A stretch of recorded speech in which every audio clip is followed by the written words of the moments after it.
Committee from 25th to 27th October 2024 at the Birchwood Hotel and OR Tambo Conference Center in Boksburg. The special session was strategically timed to coincide with commemorating the 107th anniversary of the birth of our longest-serving President General, Comrade Oliver Reginald Tambo. The movement he served all his life paid tribute to his enduring legacy on Sunday, 27th October 2024. The day began with a solemn church service followed by a wreath-laying ceremony in honor of Comrade Oliver Reginald Tambo, acknowledging his role as selfless leader, a decisive freedom fighter, and the ANC's chief diplomat who gave his whole life to the liberation of our people. To this extent, we want to congratulate the hosting region of the African National Congress and the municipality of Ekurhuleni in Gauteng province, and the provincial executive committee of the ANC in Gauteng for the successful hosting of this important event. This fitting tribute was concluded by the OR Tambo Memorial Lecture delivered by President Cyril Ramaphosa, who emphasized on Tambo's unwavering commitment to unity, ethical leadership, revolutionary morality and discipline, the values that continue to guide the ANC today. The OR Tambo commemorations were further marked by the national launch of the ANC Foundation Course for All Members, a core project in the renewal program. This course is a declaration of our dedication to fostering a movement grounded in disciplined historic mission. Together, these initiatives strengthen our efforts to ensure that the ANC remains both responsive to the needs of South Africans and reflects the values and principles of our forebears. The special session of the NEC began with a moment of respect and commemoration, for the lives of our recently departed comrades, stalwarts, and friends. This include Comrade Pravin Gordon, Tito Mboweni, and member Tisi Mdladla, three exceptional servants of the ANC who have passed away since our last NEC meeting.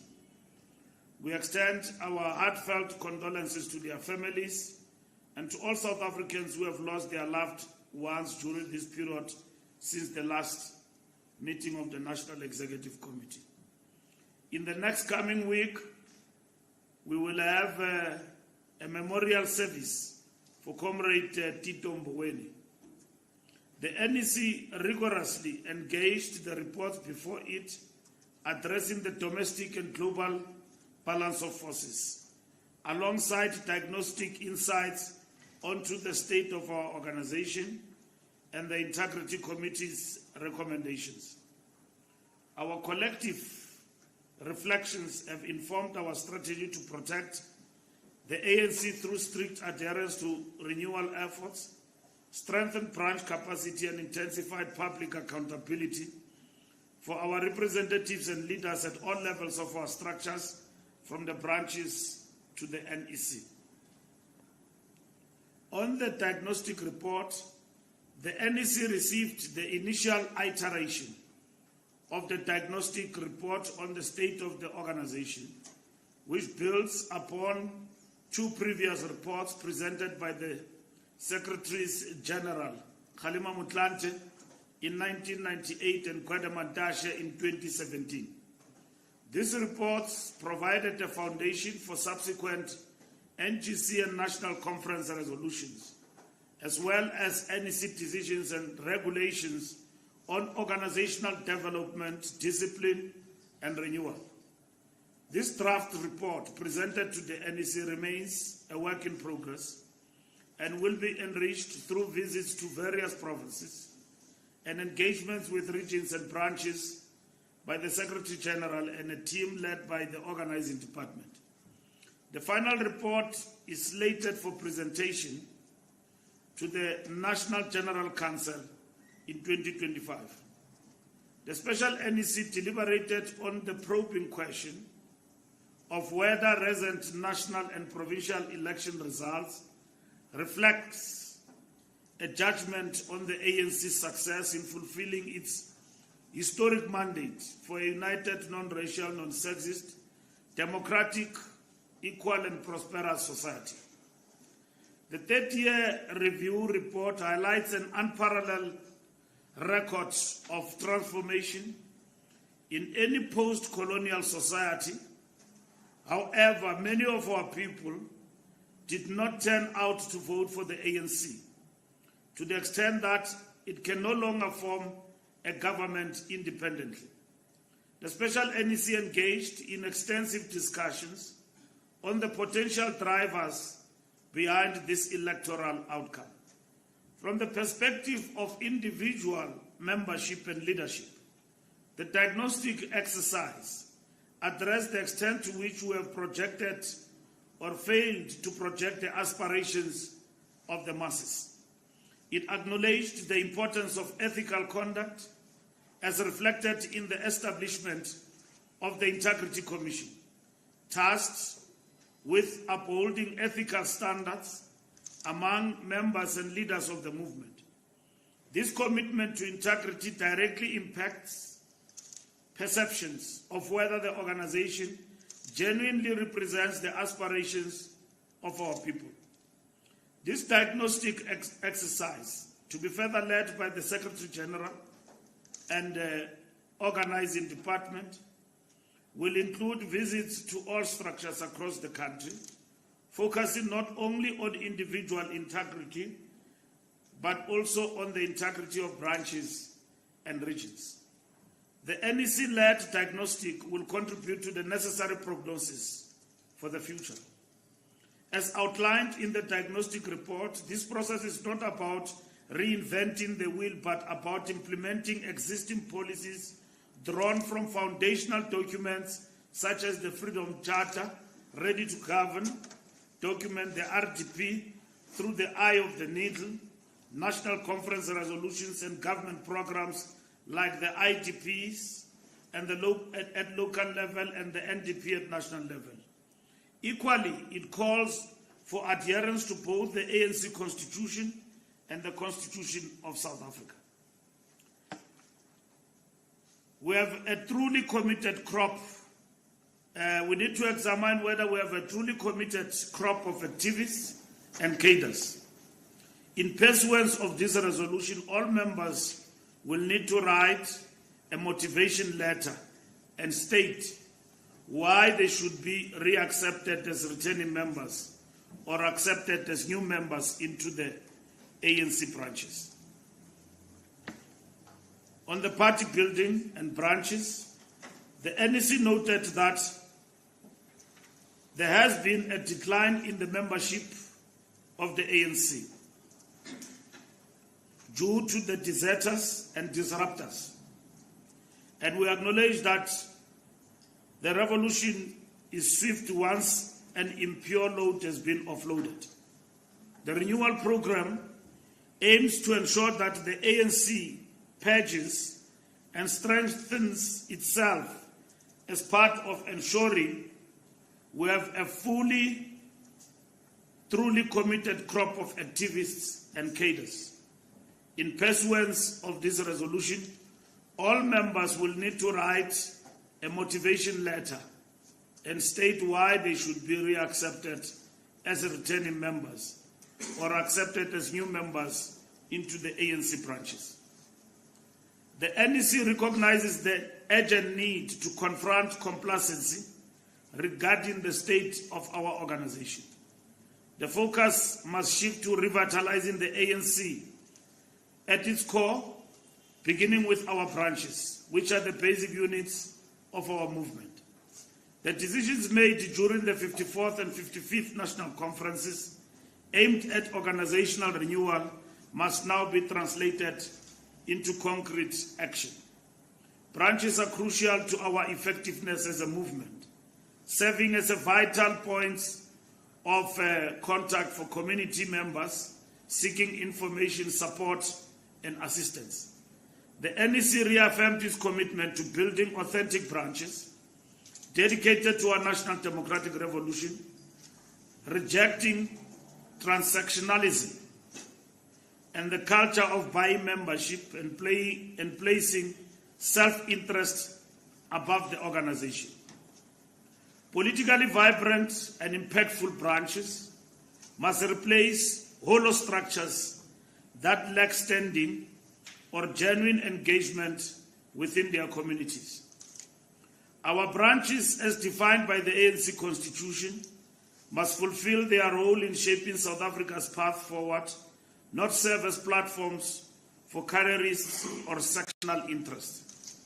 The NEC resolved that all members, particularly NEC members, must take an active role in rebuilding branches over a dedicated 12-month period. This entails empowering our members and supporters to ground the ANC within their communities, thereby disseminating the core values and principles of our movement. In doing so, we will not only foster unity and cohesion within our ranks, but also restore public confidence in the ANC and reverse our declining electoral support. The NEC reaffirmed that every leader must embody the spirit of an organizer, an activist, committed to the immediate task of the national democratic revolution. The NEC further resolved that branches should focus on becoming vibrant activist hubs with clear action programs that align with the goals of the national democratic revolution. This includes ensuring access to affordable services, promoting the upkeep of public infrastructure, and fostering healthy community environments through sports, arts, and culture initiatives. Moreover, ANC branches must engage actively with local government and civil society, creating clean, green communities with spaces for children to thrive. We urge our branches to collaborate with school governing bodies to guarantee quality education and mobilize parents to support their children's academic commitments. Working alongside community health practitioners, branches should identify and assist vulnerable families, thereby contributing to holistic community welfare.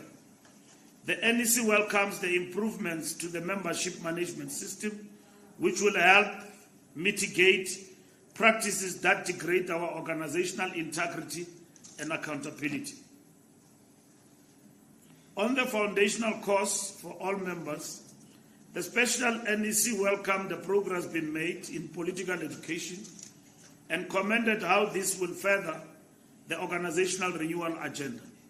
In the same breath, the NEC expressed gratitude for the contributions of the Veterans League, particularly comrades Mike Maharaj, Sue Rapkin, and Paulo Jordan, in conceptualizing the ANC Foundation course modules. The NEC also acknowledged the ongoing support of Comrade Kgalema Motlanthe in his various roles, including as head of the Electoral Committee and chair of the board of the OR Tambo Political School, among others. Furthermore, the ANC extended its appreciation for the continued support and political guidance from President Mbeki, whose invaluable insights continue to enrich discussions on the political affairs of the ANC and our country. Renewal is not limited to the reforms we are making to our structures. It is a moral and intellectual undertaking we can refer to as the RDP of the soul. The NEC highlighted that effective branches require members and leaders who are both ideologically grounded and ethically committed to our mission. It is in this context that we are proud to announce that we have officially unveiled the ANC Foundation course. This course, which will be mandatory for every ANC member, public representative and leaders, begin with members of the NEC, is a decisive step towards ensuring ideological clarity and service-oriented leadership across our ranks. The NEC has identified the objectives of political education as a cornerstone of our organizational renewal. First and foremost, every member of the ANC must be educated about our rich history, vision, principles, values, ethical and ideological orientation, and policies. This foundational knowledge will empower our members and leaders with the analytical tools and practical skills necessary to become effective activists and agents of fundamental change within society.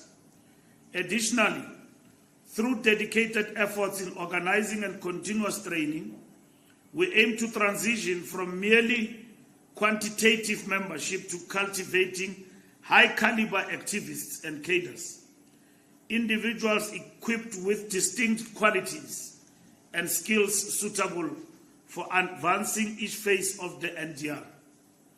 The NEC resolved to ensure the successful implementation of this political education program, and several priorities have been established in this regard.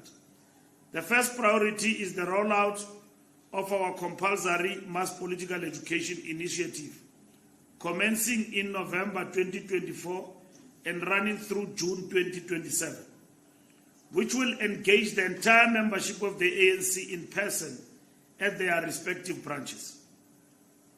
This will be followed by the induction of newly elected structures, including the branch executive committees, regional executive committees, provincial executive committees, NEC leagues, and public representatives.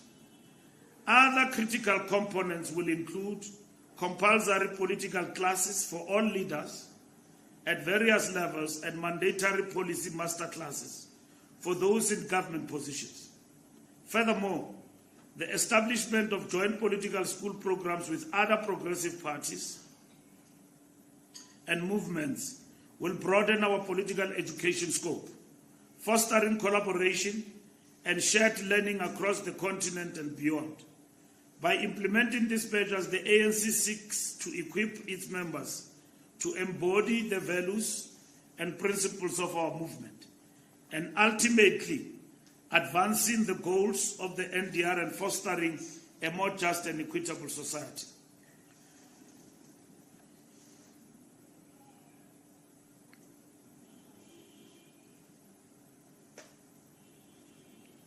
On integrity, commission, ethics and discipline, the National Executive Committee considered a number of outstanding reports from the Integrity Commission affecting various leaders of the ANC.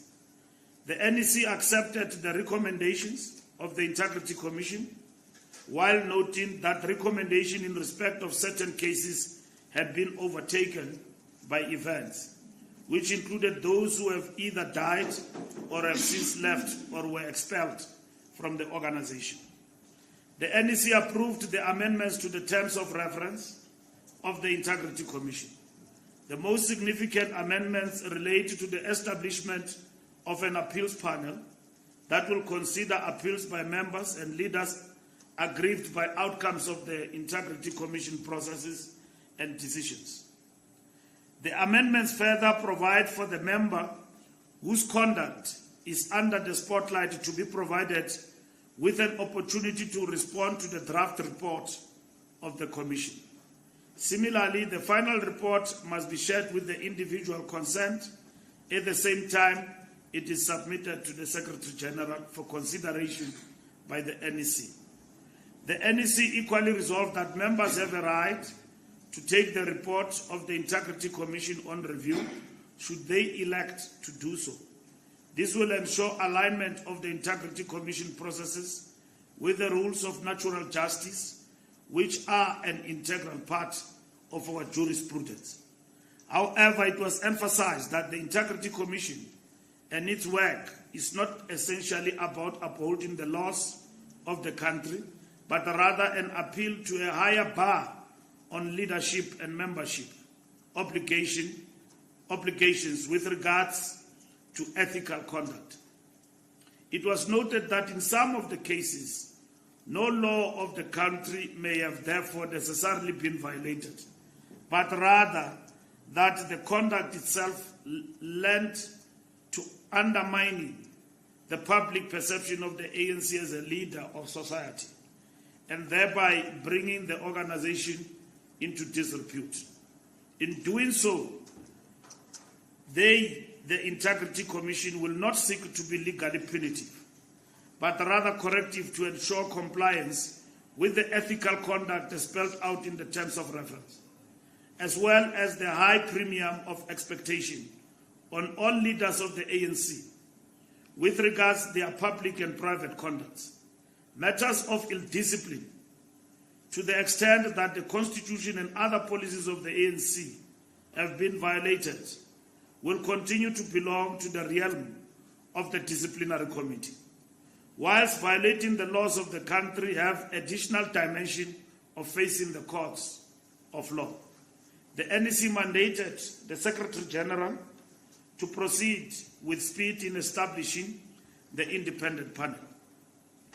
On approach to leadership, the NEC noted that ANC leadership issues have recently come under the spotlight in public discourse. This situation is further fueled by some comrades who, upon election, immediately engage in leadership contestations for the next conference. Such actions destabilize the organizations, structures, and detract from the focused implementation of both our electoral mandate and the resolutions of national conferences. The NEC stressed that the challenges arising from the 2024 electoral outcomes, characterized by the NEC as a strategic setback to the national democratic revolution, require all members to adopt a disciplined approach to leadership matters at every level of the organization. In response, the NEC resolved that a guiding framework on leadership issues and processes should be developed, circulated to all structures and discussed.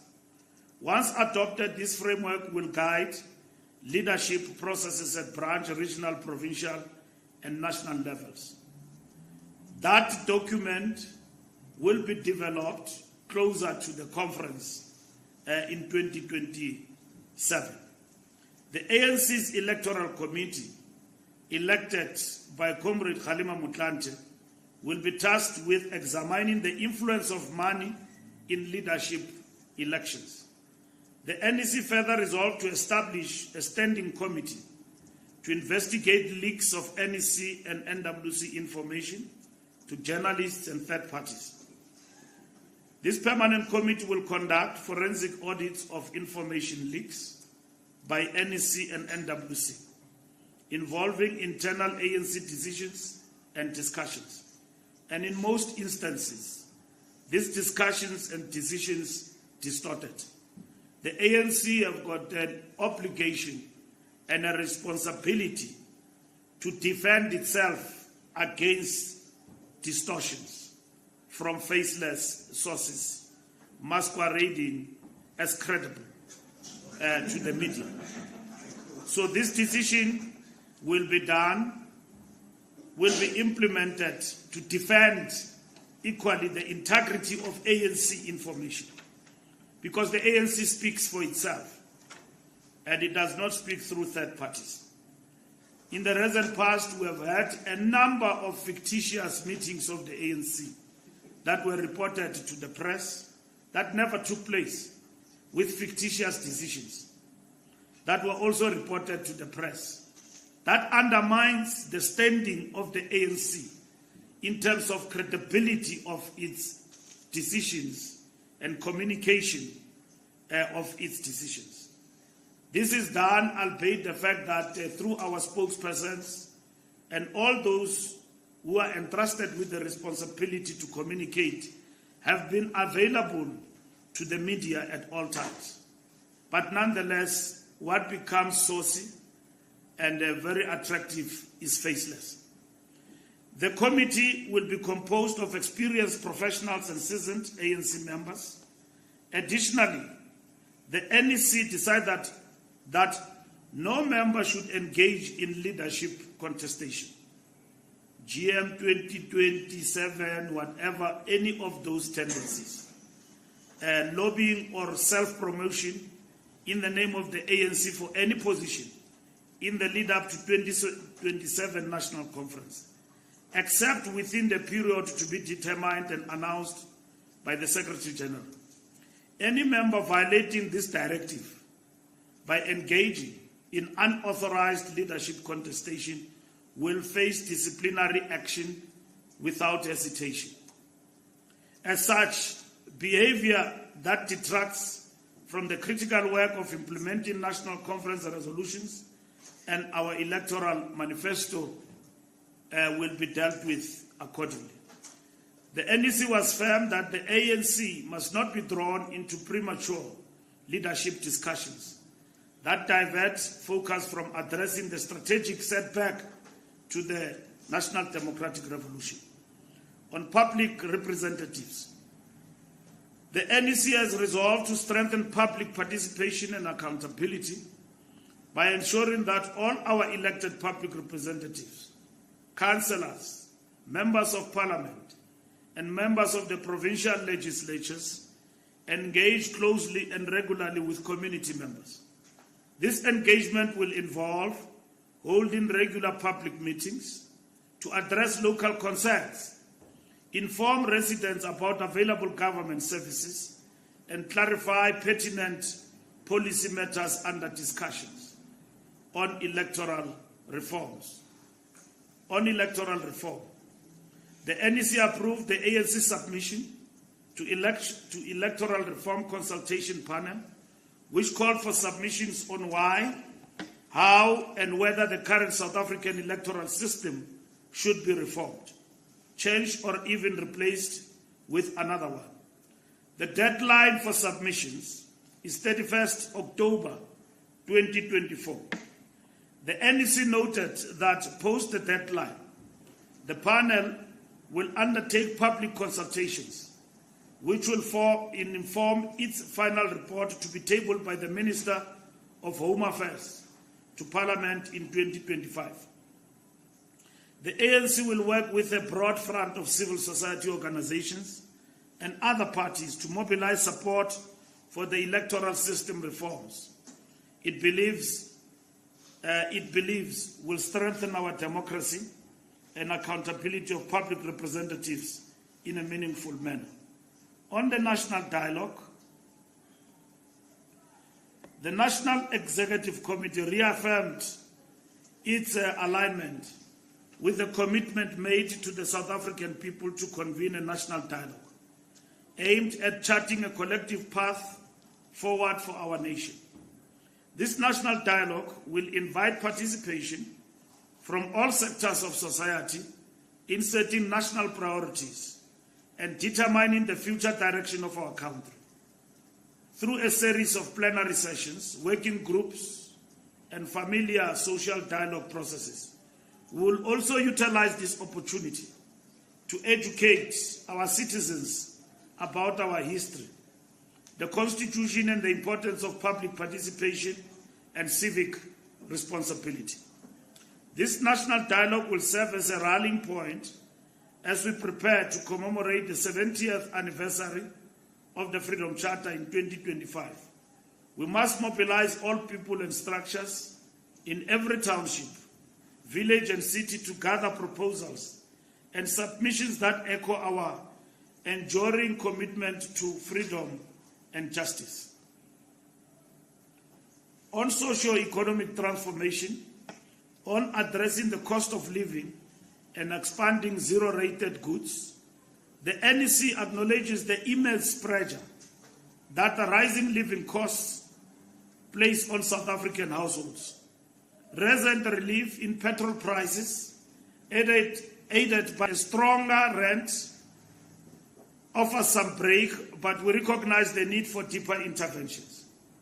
To address the burden of high food costs, the NEC has resolved that there is a need to expand the basket of zero-rated goods, targeting essential items to bring immediate relief to struggling families.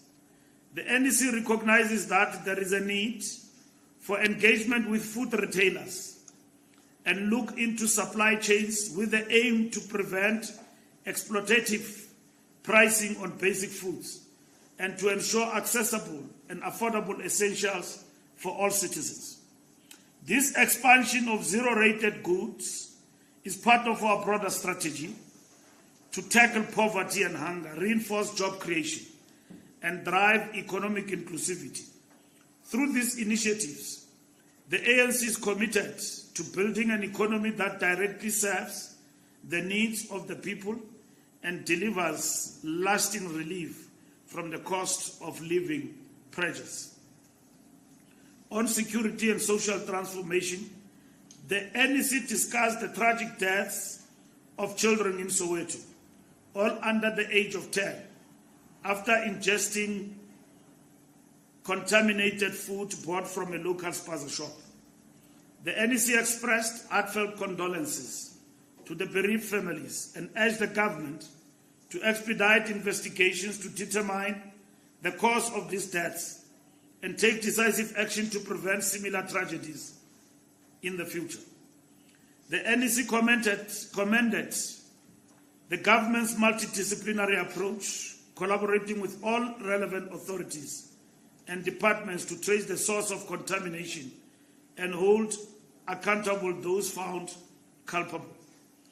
The NEC called on government to urgently address capacity constraints that hinder municipalities from conducting regular health inspections of food vendors, with a particular focus on spaza shops and hawkers. The recruitment and training of health inspectors must be prioritized. The NEC stressed that food sourcing by vendors selling to children must be rigorously monitored to ensure all foodstuffs are free from contamination, without unfairly impacting those who rely on honest trade for their livelihoods. However, the NEC emphasized that protecting children's lives must take precedence. The NEC also welcomed intervention led by the Minister of Small Businesses in collaboration with provinces and municipalities to register all spaza shops, maintain an updated database, and ensure inspections by relevant authorities are regularly conducted. The NEC further commends the swift actions taken by the ministers and their departments, including the South African Police Service, in identifying and arresting some of the alleged perpetrators in this mass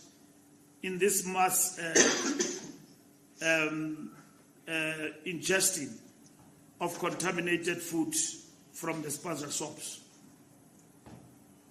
We look forward to further arrests and the successful prosecution of those who have committed these heinous crimes. And then yesterday, it was announced that this thing we call the poison is called osgophosphate or something. I don't know what is it called, but the minister announced yesterday the name of what we call the poison that has been used and found in some of the local areas. The NEC further commended the police and everyone else for a job well done. Geopolitical issues on international work. The NEC further recognizes that South Africa will assume the chairpersonship of the G20 in December 2024, and we recognize the centrality of this opportunity to advocate for the interest of developing nations and address pressing global challenges such as economic inequality, climate change, and sustainable development. Our leadership will focus on fostering collaborations, ensuring that Global South is heard as we emphasize the importance of equitable global governance. The NEC reaffirmed that it continues to place our continent at the center of our foreign policy, while also recognizing the need to communicate more about South Africa, its progress, aspirations, and goals. We will persist in supporting the implementation of the African Continental Free Trade Area and other initiatives outlined in Agenda 2063. The NEC reaffirmed that South Africa and the ANC remain steadfast on the path of solidarity and justice for the Palestinian people.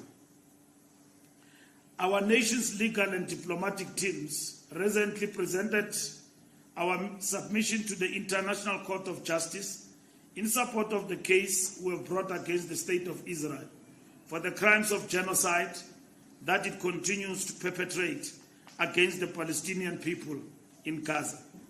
The NEC calls on the international community to note the concerning intensification of the onslaught against the people of Gaza and more recently against the people of Lebanon. We must intensify our calls for immediate ceasefire, the release of all hostages, the provision of urgent humanitarian assistance, and the initiation of negotiation towards a just and lasting settlement. On 16 days of activism, the NEC resolved that as we approach the 16 days of activism, the ANC and the Women's League branches must utilize this period to focus on gender-based violence and femicide. It is imperative that victims have access to services and are supported in court proceedings.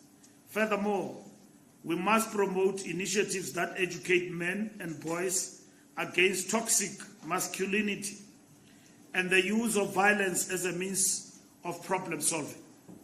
On the January 8 celebrations, the NEC noted that the January 8 rally will be held in Cape Town in the province of the Western Cape, and that preparations are well underway.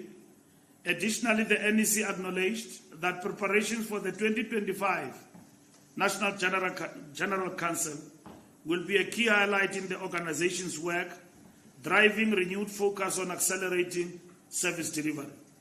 The NEC emphasized that service delivery, particularly in areas such as water, roads, and sanitation, remains the top priority.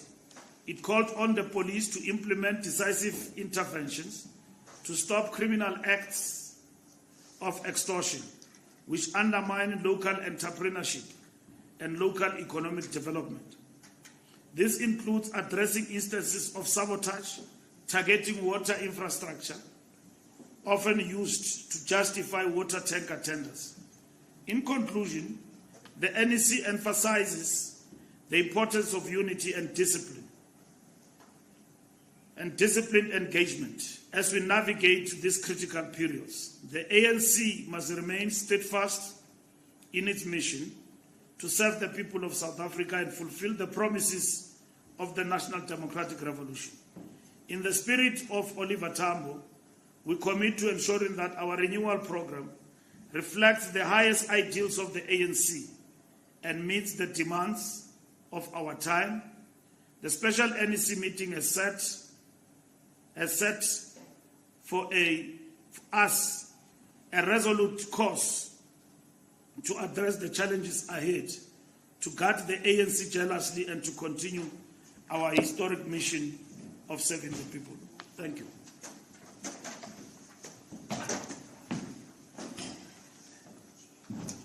Thank you very much, SG.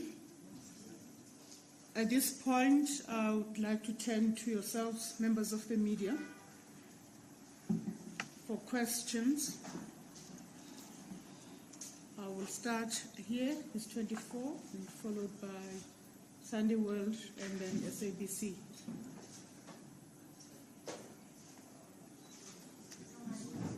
Please proceed.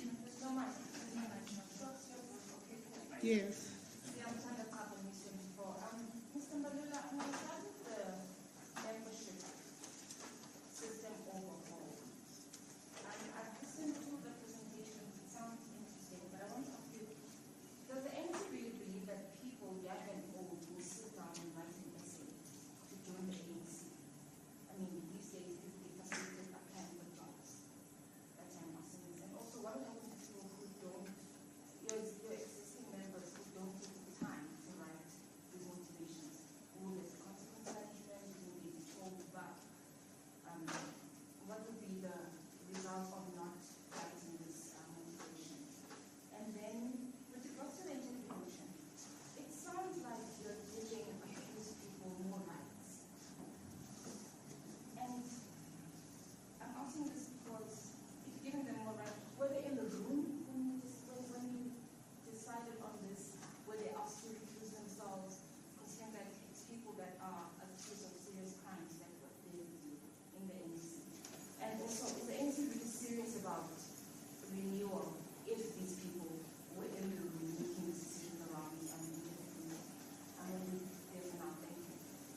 Thank you very much.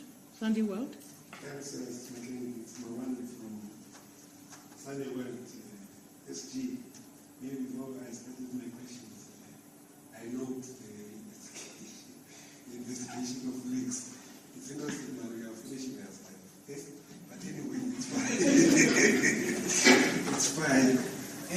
Maybe to add to Senator's question about the motivation letter for membership, SG.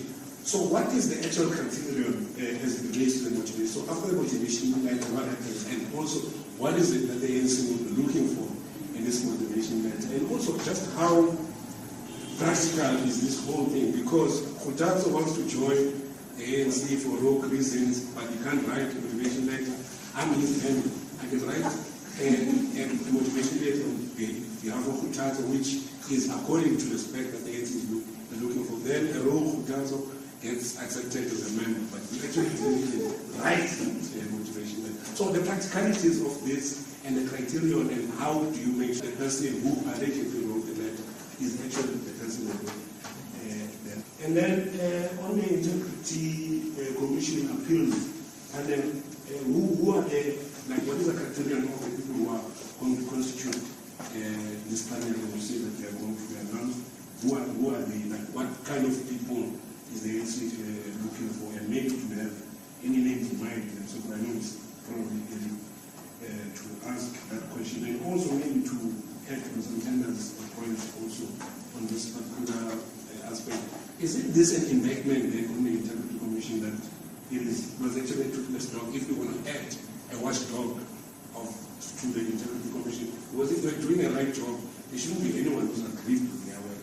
It looks like there's overwhelming dissatisfaction or disregard of what the IC does, such that now they feel there needs to be another board, which probably there's going to be complaints on, and then there's going to be another board, you know. So just that thinking behind the establishment of this appeals panel, maybe what is the current membership? You spoke about the plummeting membership of the ANC. Do you have the numbers about the current state of affairs in terms of nationally and provinces? Which province is bigger? Which region is bigger? I'm probably thinking that Etegwini is probably no longer the biggest region, given the outcomes of the previous strategic setback election. And also maybe on the strategic setback, it's just something I've been pondering on for the longest time since the conceptualization of that term. What is so strategic about losing elections? I get pretty confused. When you simplify that terminology from the strategic setback, because losing to me, there's nothing strategic. It's sad to lose. So I feel like there needs to be an explanation on what is strategic about this electoral loss. Thank you very much. Thank you. I was looking for your hand to go up, given you've been cracking in laughter. I almost said you're disrupting your fellow colleague over there. Over to you, BC, and then I will come back to Sunday Times. Mr. Mbalula, what is the basis of these investigations on leaks? Is it not bordering also on media freedom in the country? What is the thrust of it? Because you've prided yourself as a governing party of ensuring that there's media freedom within the country. And it goes back to the days of Mr. Jackson and Taylor, from Rest in Peace, of the Media Appeals Tribunal. Are you, in a way, inadvertently coming up with nice ways of clamping down on media freedom that is there within the media space, and the proximity that journalists may enjoy with chatting with some of your REC, PEC, and ultimately National Executive Committee members? Then secondly, on the issue of the consultation for 2027, there's a good brother here, and that's one individual who happens to be the deputy president of the ANC, Owesome Friday, and they had their tea party where he said that when called upon, he's ready to contest as the president of the ANC. Why would you make such a resolution when your own deputy president and members of the officials of your own party are ill-disciplined and go ahead and spew a Fikile Mbalula 2027 or GM 2027 or a Paul Mashakili 2027, who's going to listen to you when your own second in command is campaigning? Then, lastly, on the issues of the provinces, is there any uniformity when it comes to these local governments that you constitute? It seems as if everyone does whatever they like. Is there uniformity there? Thank you. Thank you very much. SG, shall I take the next one? Okay. Sunday Times. Ask your question. Maybe, maybe just to add another question on the issue of media freedom and clamping down on it. SG, are you going to be monitoring people's phones? Yeah. How are you going to do this?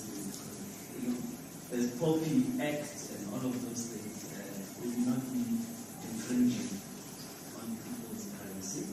And then, second one, did the NEC discuss what happened to the two provinces that were hammered at the elections, being KZN and Gauteng? Did the NEC discuss what should be taking place there?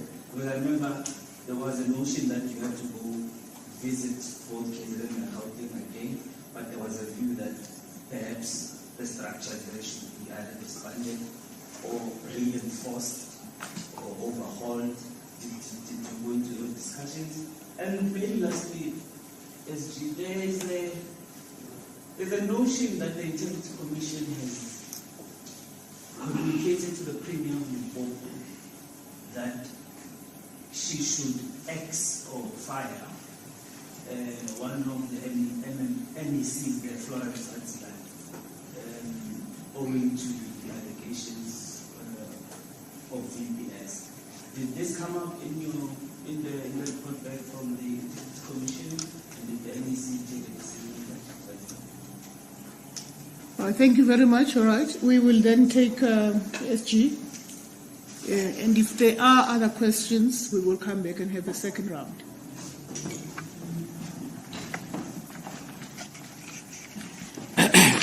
Thank you very much for the questions. News 24. Will people sit down and write essays? The ANC process in terms of membership constitutionally allows for membership lapse. There is a period in terms of the constitution. So we are saying that it should not just be automatic, that after the lapse of membership, you just come back without undergoing a process. And that process is not defined in the Constitution, but we're enhancing that you can write or you can be interviewed, because some of the people can't write in terms of our members. Why you think it's important for you to continue to be a member of the ANC? And then to deepen the understanding of members. Branches and joining the ANC is not happening at Luthuli House. People are not recruited from here. Recruitment and organizing branches is happening at the local level, at the branch ward level. So the branch secretary and the branch executive are responsible for this recruitment. So they know these members. They can talk to them, engage them about why they think that it is in their interest to renew the membership of the organization. That enhances consciousness. Now we're talking about members. We don't even talk about supporters. We're talking about a person who have deliberately taken a decision that I don't just want to support, I want to join, to be a member of the ANC. So being a member of the ANC means you follow the brand, you are party to it. At the end of the expiry of your membership, you want to renew your membership. So you explain yourself. It's not a punishment in any way, but it enhances consciousness and a sense of belonging and pride into the brand of the ANC. So it's not really essays or whatever that it is, that before you join, when you are recruited, you must write. No, it's when after your membership have lapsed and all of that. So if you are a society, which we are not, we are an organization, but we operate alongside, there are certain rules that govern how members get to pride themselves with the brand that they follow. And at the same time, each organization and societies have got their own rules. So as part and parcel of the renewal, because we're a political force with clear mission and objectives, it is important that we must continue to revive the consciousness of the members of the ANC. Yes, people, when they are affected in terms of the Integrity Commission, they recuse themselves, including the president. So when we were discussing the Integrity Commission, he recused himself, so he was not there. So I'm just giving you an example. So if you are affected and you are a member of the NEC, you recuse yourself, but other people are not members of the NEC. So the NEC discuss their issues in their absence. In terms of the letter for motivation, I think I've covered the point which Mawande also is raising, which I'm coming to his questions. We have covered that particular question in terms of it's not necessarily something like it is a prerequisite before you join again, but it is important in reapplying for your membership. Consciousness must be enriched in a particular way. So that's what important. Criteria of the panel. We will appoint the panel among the best of the ANC who are experienced, who are veterans of the organization. The panel, it's a decision of the National Conference that we must establish a panel. All what we have done this past weekend was to agree that that panel is part of the resolutions of the conference, that it must now be established. It's not a new structure. It's a structure of appeal on matters of integrity. The same as on matters of discipline. If the disciplinary committee has found you guilty, you can apply for appeal in the NTCA. So integrity at the conference, the issue was that there is no recourse. How do we engage with the decisions of the Integrity Commission? Long before they come to the NEC, because the NEC is the final arbiter where you can appeal, and the National Conference, not even the NEC is the final arbiter. Let me self-correct. It is the National Conference where you can appeal your membership if you are expelled and so on. You can go up to the National Conference to appeal. So in this instance, the appeal panel is for the matters of the Integrity Commission. So that is what it is there for. It is not a watchdog, therefore. It's not a watchdog. It's not looking over the Integrity Commission. A watchdog is something else, actually. A watchdog, in meaning, it is something that oversees the other structure in terms of reviewing its decisions and so on. So the ANC, what it does, it enhances its own checks and balances in order to give members a fair chance to a hearing and so on. But also Integrity Commission is to educate people, because other people go to the Integrity Commission and then they conflate ethics with acts of criminality. You know, a simple conduct can be an unethical conduct that bring the ANC in disrepute. So that's what the Integrity Commission is judging. It's not like DC that you have committed acts of criminality and all of that, of course, which have got an impact on the integrity of the ANC, and then you go through the DC and decisions are taken and all of that. Here in this instance is that it is alleged you have done this thing.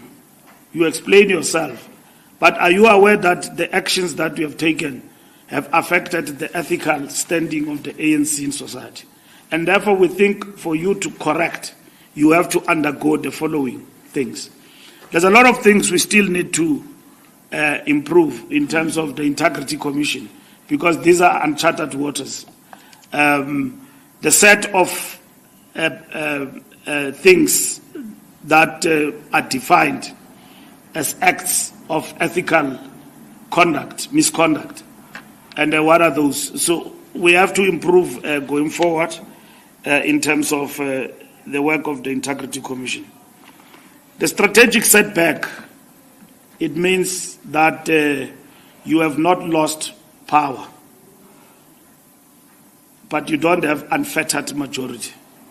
That's what it means. So it's a strategic setback in a sense that you still have got a hold over power, even though not 100%. Meaning, it's a recognition that you've got a largest party, which is a difference from a majority, overwhelming majority, unfettered majority. That's what it means. So it means you cannot forsake that little that you've got in the context of many. If the ANC did not have the largest majority, do you think all these parties will work with the ANC? In the words of another leader, they will surgically remove the ANC from power. And the reason why we are not talking to anyone with a cap in the hand is because we are the largest party. And at the same time, the reason why we are not going to the backbenches is because we'll become the biggest opposition. And we will have forsaken 6 million people who still believe that continue to govern in this country. We still want you, we follow your policies. We'll have betrayed them. And that just surrendered power in that sense. So safeguarding power meant that you've got to take particular steps with the recognition that this is not entirely a loss, but it is a setback, although it's strategic, a setback in a sense. So, Samkele, investigations on leaks, are we not clamping down on we are not, we are defending the integrity of the ANC. It is wrong for a faceless source constipated with factionalism, overeating factional politics and constipated to distort the ANC at the highest level of the NEC. We communicate this resolution, there is somebody who's constipated there, and then he says, no, that is not true, and is the most trusted. It's the most trusted. And they give you see, when we give people documents in the meeting, those documents are subjected to discussion. They are not resolutions. What is a resolution is what I'm reading here as a statement of the NEC. What I presented to the NEC in the diagnostic report cannot be quoted as a resolve. It's an analysis which has been subjected to a process of discussion. So the faceless source will go to a document, lift things that have been processed are not decisions of the ANC and give them to the journalist. They don't give you this resolution, the faceless sources. They don't say, no, we resolved that so-and-so must be expelled. No, they say, no, there was a long debate. He was not expelled. It was 50-50. That's what they tell you. So when I come and brief the nation and the branches that, no, so-and-so is expelled, there is a hotline ahead before I come to explain the decisions that says, no, there was actually no decision. The NEC was split in between. And I mean, I come here, I look like Ito, Kinje, and all of that. So the ANC's integrity in terms of is undermined by faceless sources who've got no shame of themselves and their standing in the organization. We can't blame the media for that. The media can't be blamed for working with faceless sources. That's how you operate. But members of the ANC must self-respect. What tools are we going to use to engage? That's our secret also. That one is our secret. But we're going to engage. And we have explained to you publicly that we'll use forensic means to determine who in our ranks have decided to work with the media. And others even go further to brief the opposition. That's it. It's better the media, but opposition is another thing about the ANC and all of that. Now, I was in the National Executive Committee. There were leaks from Saturday, Sunday, about the outcome of the NEC. Ramaphosa cleared, and the Integrity Commission, terms of reference, whatever, enriched. Before that meeting, I said to you, we'll deal with integrity, commission reports. And two, I said to you that we will finalize terms of reference. So, which were not finalized. Now they are finalized. I'm meeting with the Integrity Commission sometime this week when I come back from Cape Town to give them a report of the NEC in detail. What have we resolved? Which cases have we dealt with? And all of that. And so that's what we will be dealing with. So it's not undermining freedom of the press. What we're doing has got nothing to do with the press. It has got something to do with people undermining the communication strategy of the ANC and the standing of the ANC in society by way of miscommunication, distorting decisions of the ANC.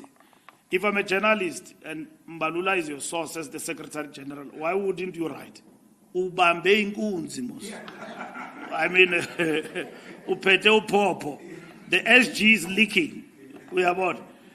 Is leaking to Khutatu. Unangapali mfo. When we challenge you, are going to say, I stand by my source. Yeah. And the law protects you. That is freedom of the press. There's nothing we can do about you. You are protected because you will tell only your editor. Now, we will never know who's the source. So we can't sit with people masquerading as leaders and then which are expected to have impeccable credentials, to respect their organization, and yet they release information. Bayavuza, bakupa imfihlo zombuto, kanjalo nje. So we can't allow that. And of course, you are right. They think that in their mind we will not find them because there's Poppy Act and all of that.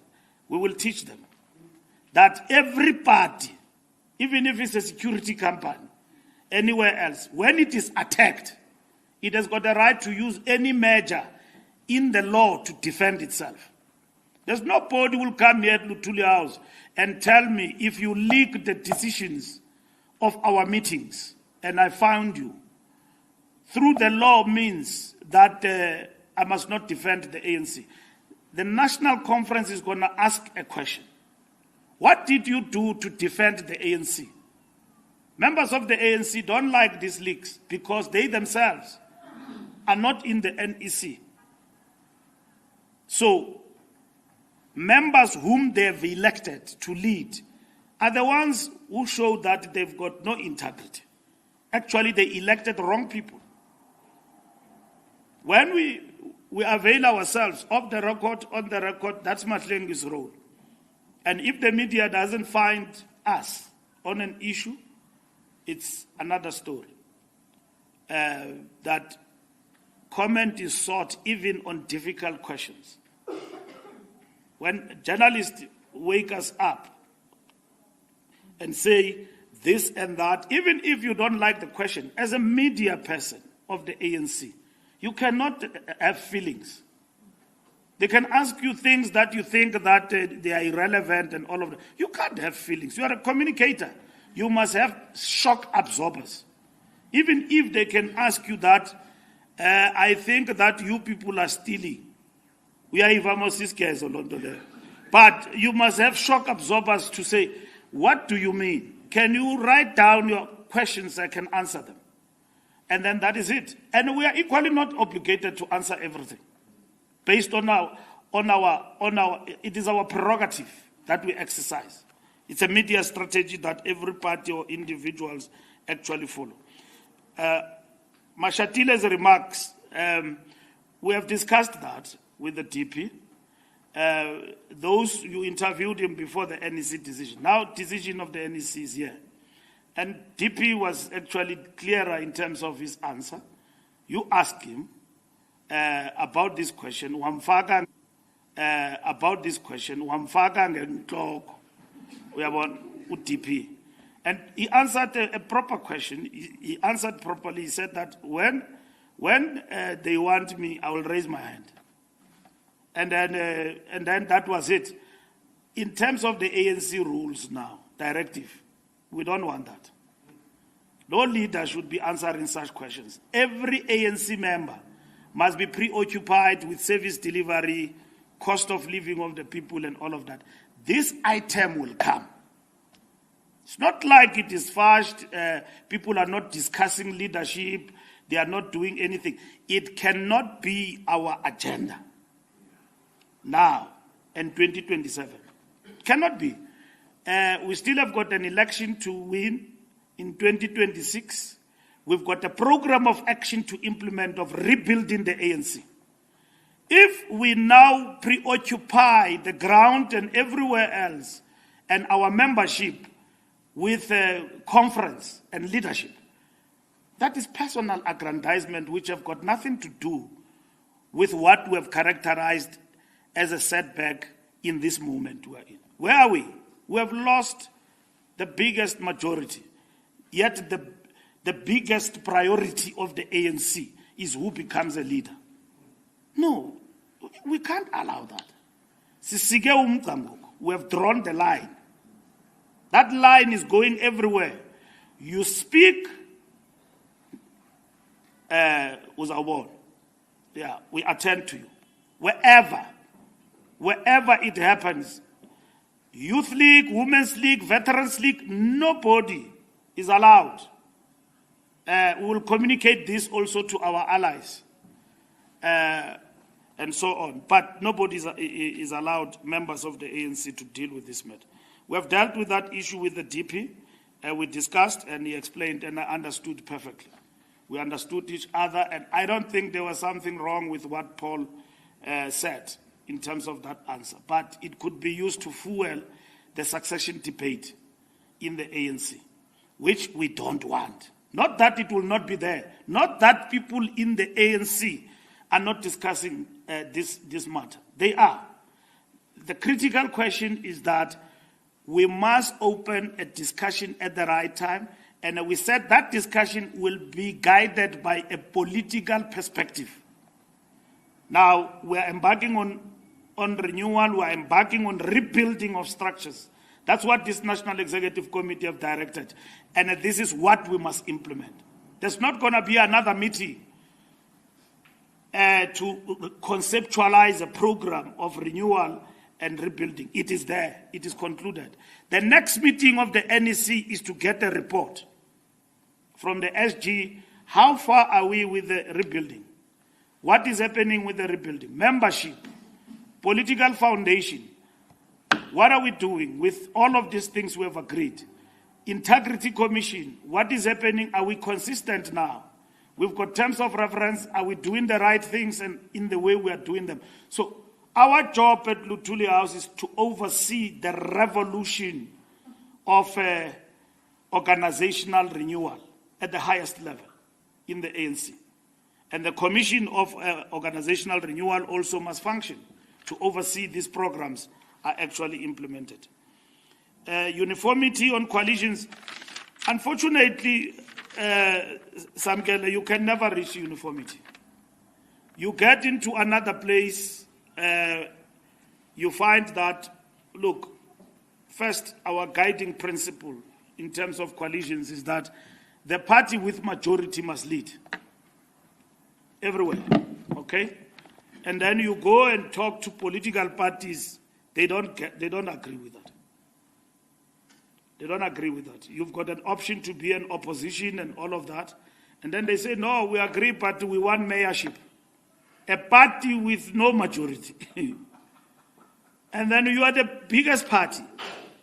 And then parties that are supposed to be working together for stability, bigger parties, which is what should happen in a democracy.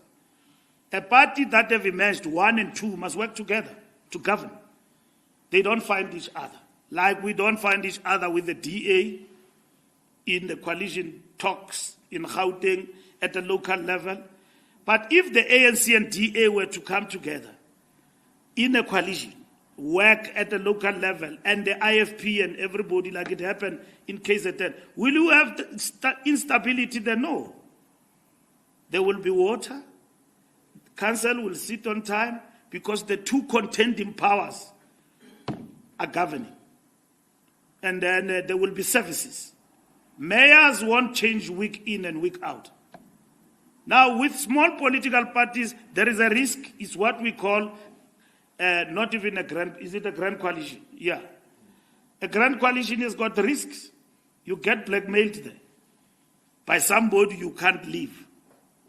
Blackmail beyond blackmail to the point of abuse. You can't leave because you don't have partners, you've got this person. This is what others wanted to lock us in. And we said no. Because today we have a GNU that we have with all the political parties that are...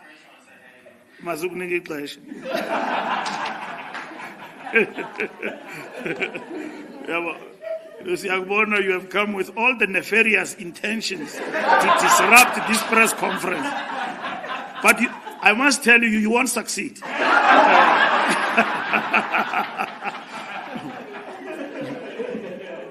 So, yeah, exactly. So, Kotato, the last point is Kotato.